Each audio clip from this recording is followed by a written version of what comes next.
তুমি কি চ্যাপ্টার খুলে বা বই খুলে বসে থাকো আর 30 মিনিট কেটে যায় কিন্তু কিছুই শেষ হয় না? আজ আমি তোমাকে এমন একটা 30 মিনিটের স্টাডি ফর্মুলা দেব যেটা ব্যবহার করলে যে কোনো চ্যাপ্টার ফোকাস সহকারে শেষ করতে পারবে। চলো শুরু করি।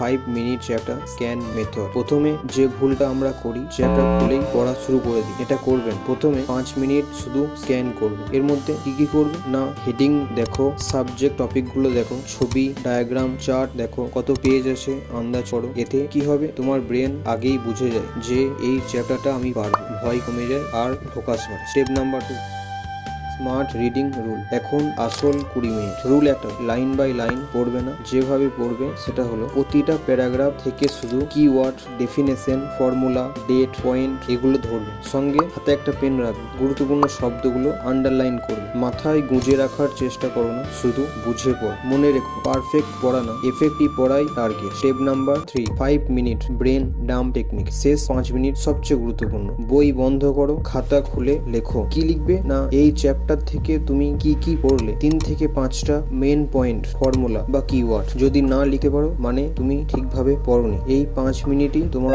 মেমোরি 2x করে দেবে। এবার আসি কোনসিপ। একটা চ্যাপ্টার একবারই শেষ হবে না। আজ 30 মিনিট আর কাল 10 মিনিট রিভিশন, এতেই কাজ শেষ। ঘন্টার পর ঘন্টা পড়া দরকার নেই, দরকার স্মার্ট প্ল্যান। যে ছাত্র বা স্টুডেন্ট দিনে 30 মিনিট ঠিক মতো পড়তে পারে সেই পরীক্ষায় সবচেয়ে বেশি এগিয়ে থাকে। ভিডিও ভালো লাগলে লাইক করো আর এমন স্টাডি ট্রিক পেতে চ্যানেলটা সাবস্ক্রাইব করতে। Thank you.